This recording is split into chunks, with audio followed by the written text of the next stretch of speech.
This is why your Honda CRV's third brake light isn't working, and how to fix it.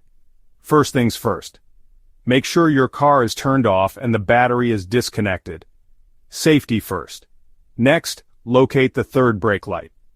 It's usually mounted at the top of your rear window or on the trunk lid. Check the light bulb. If it looks burnt out or broken, you'll need to replace it. Use a screwdriver to remove the light housing. Take out the old bulb. And pop in a new one. Easy. No luck? Time to check the fuse. Find the fuse box, usually under the dashboard or in the engine compartment.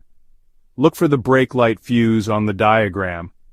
Pull it out, and see if it's blown. If it is, swap it out for a new fuse with the same rating. Still nothing? It might be a wiring issue.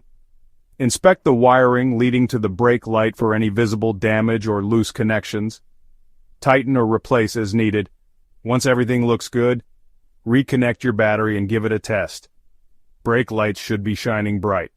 If you're still having trouble, it might be time to visit a pro.